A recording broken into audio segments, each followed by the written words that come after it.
Okay, back on page 654, we're talking about end-user support. So, again, this is probably the most important factor considering customer satisfaction, your own employees, right?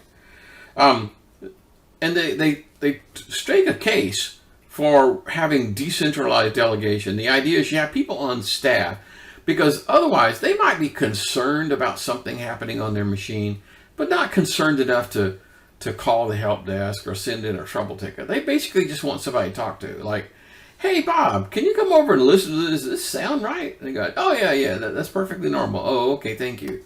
That's all they want. They want somebody to talk to, even though it's not a full trouble ticket kind of a thing.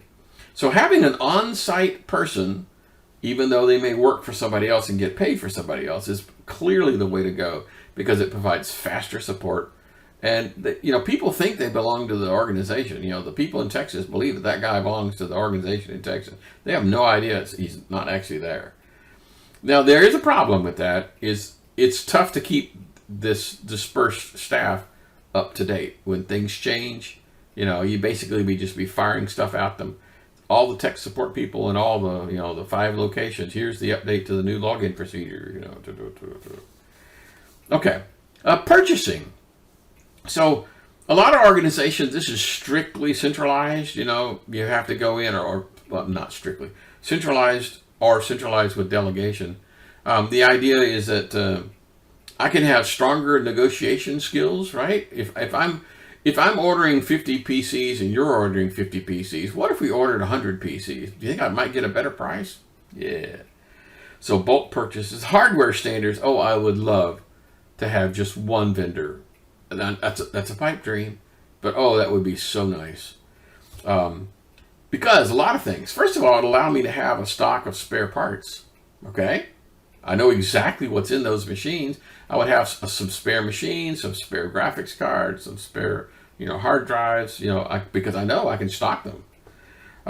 But again, you probably don't have a choice there. Lab. So a lab environment is weird. You're probably going to need one of everything in production. When we had a lab environment, we had a machine that had absolutely everything loaded. The stuff from the accounting department was loaded, the stuff from the engineering department was loaded, the stuff from the sales department was loaded. We had one of everything, which means it was a pretty rare scenario, right? Because normally one machine wouldn't have all that. The same person who does sales is not going to be doing CAD drawing.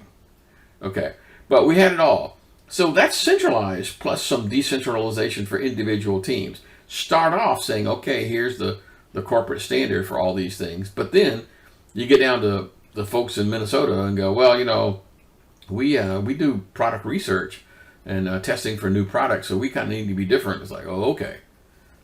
Anyway, labs are typically used to test something before deployment into production. So each individual development team would probably have their own little special version of it. Okay, it starts centralized, but it ends up being that way.